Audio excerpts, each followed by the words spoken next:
The draft process across all sports is an inexact science. No matter how much time can be put into studying a player, things might not pan out for a variety of reasons. That's why it's always easier to do in hindsight, which is exactly what I'm going to do. I'll be going off what we've seen from these players and how their games would or have translated to the modern NBA. This time we take a look at the 2013 NBA draft and redraft the lottery picks, a class that was viewed as underwhelming at the time but ended up with a two-time MVP, one of the best defenders of his era, and others who carved out nice roles in their careers. Remember, this is going off what we know now and isn't fully accounting for how teams' rosters looked at the time. When the Cavaliers made the first pick of this draft, there wasn't a consensus no-brainer prospect on the board. Now the first pick in this redraft is an obvious one. Giannis Antetokounmpo was an international man of mystery leading up to the 2013 draft. The Bucks surely envisioned what he could become when they selected him 15th overall as his game and body physically matured, but there's no way they predicted this outcome. Giannis is now one of the most dominant players in the NBA, is a two-time MVP, a Finals MVP, and is in the middle of another first-team All-NBA season. There are other players in this class who have reached great heights, but Giannis is the clear choice. Did you know that the best defensive center of his era was acquired in a trade for the cost of the 46th pick in cash? That's what it cost the Jazz to acquire Rudy Gobert, who was selected 27th. Let's just say it cost the Timberwolves a whole lot more to trade for Gobert nearly a decade later. A three-time Defensive Player of the Year and the favorite to win again this season, he's putting together a Hall of Fame resume and was the easy choice for the second pick in a redraft. This is one pick where the redraft wouldn't align with the team's roster at that time, as the Magic already had a young, promising center in Nikola Vucevic coming off his first full season as a starter. By the third pick, the future Hall of Famers are off the board, though there are still some noteworthy players available. This might be seen as controversial with CJ McCollum still available, but I'm going with Victor Oladipo here. Despite being limited to just 102 games since the 2019-20 season due to a variety of injuries, Oladipo showed what he was capable of. Before his first severe injury at 26, he had made two straight All-Star games, along with making both an All-NBA and All-Defensive team. The ceiling Oladipo displayed while playing is what makes him the pick.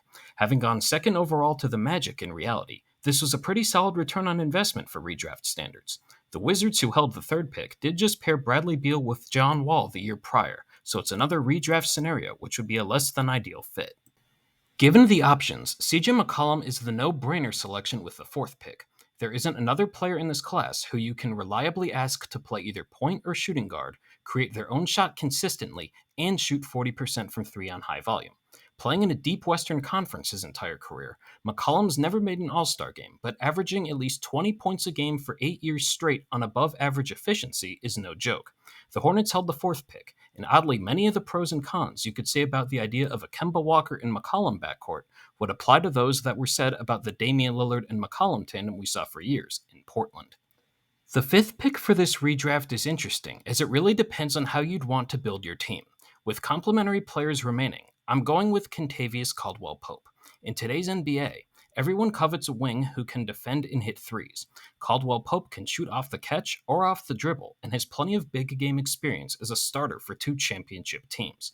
The Suns had the fifth pick, and this pick could have fit their roster at the time, though they must have had other plans in mind, as they took a center in Alex Len a few months before trading Marcin Gortat to Washington.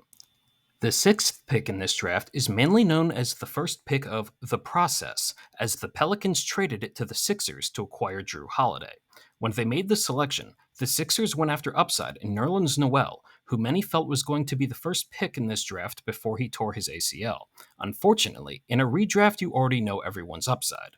With that said, Steven Adams is the pick here.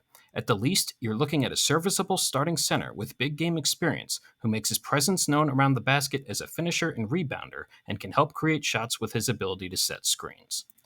One thing that might slip through the cracks in a redraft is players who were eligible for the specific draft but went undrafted. That isn't the case here, as Robert Covington makes the leap from undrafted free agent to the seventh pick. One of the biggest beneficiaries of the process Sixers teams, Covington was a preview for the next era of the NBA. Listed at 6'7", at his peak he defended various positions in small ball lineups, shot threes at a high volume and at an above average clip, and was even first team all defense in 2018. That's the type of player who can really get their due in a redraft. Even the Kings, who held this seventh pick, would have been a nice fit on a team with three higher volume scorers in DeMarcus Cousins, Rudy Gay, and Isaiah Thomas. The eighth pick belongs to the Pistons, who were the first team to this point where the player they originally drafted, Kentavious Caldwell-Pope, is off the hypothetical redraft board. One thing that you get the benefit of in a redraft is the hindsight of knowing what a player can look like before and after injuries. For that reason, Otto Porter Jr. is the pick here. In his age 22 through 25 seasons, Porter shot 42% from three and could defend various positions. That's a combo any team will sign up for. However, since then, he's played in just 128 games, 63 of which came in a bench role for the Warriors 2 seasons ago, where he played an important role in their championship run. In a weaker draft, you at least know you're getting a player that can contribute in a variety of ways for a sustained period. Porter was the third pick in this draft initially, so by redraft standards, especially this one, that really isn't much of a fall. To tell you how random the draft can be, the Jazz traded the 14th and 21st pick to move up for the ninth pick. Then, just like they drew it up, they got the player who would become a franchise cornerstone from this draft at pick 27. The Jazz in reality here took Trey Burke, but in this redraft they'll be selecting Dennis Schroeder. Schroeder's a serviceable point guard who had his best year coming off the bench for the Thunder in the 2019-20 season, where he averaged 19 points a game with the most efficient shooting of his career and finished second in sixth man of the year voting. Schroeder is now on his fifth team since then and is an example of how random the draft can be. While he's not a star, in a redraft, Schroeder makes for a nice value, having carved out a long-term role within the league. The Trailblazers so far are the biggest winner in the lottery, as they took McCollum 10th overall and he went 4th in the redraft. At this spot, I'd still give them a scorer in Tim Hardaway Jr. Hardaway can be streaky at times, but along with being a threat shooting off the catch, he has the ability to create his own shot. There aren't a ton of players in this draft who could get hot and win you a playoff game, but Hardaway is one of them. For this point in the draft, that's a pretty nice addition to have as a secondary scoring option. If you want an interesting piece of trivia, the 11th pick is where the 2013-14 Rookie of the Year was selected. Despite taking home that honor, Michael Carter-Williams wasn't a lottery pick for this exercise. With the way the board broke for the Sixers in the redraft, they end up taking another big in Kelly Olynyk. Offensively, Olynyk's a good fit in the modern game. He can space the floor as a career 37% shooter from three, and has gotten to display some passing ability as well. Olynyk also has experience playing in big games, so the mix of his skill set and being able to contribute when it really matters makes him a solid value here. The Thunder with the 12th pick selected Steven Adams, but in the redraft, he's long gone. There are actually a few players that could make sense for the Thunder here. Mason Plumlee is a capable center that would have addressed the need Adams filled, though I can't get the idea of Seth Curry getting wide-open threes created by the Kevin Durant-Russell Westbrook duo out of my head. Remember, at this time, the NBA didn't emphasize three-point shooting the way they do now, so despite shooting 42% from three during his 3 years at Duke, Curry went undrafted. Like his brother you may have heard of, his outside shot translated to the NBA, as he's a career 43% three-point shooter. Curry's skill with that pairing was too much to pass up, even in a redraft. The 13th pick was used by the Celtics after they traded up to draft Olynyk. He's off the board in the redraft, but the best player available happens to be a big as well.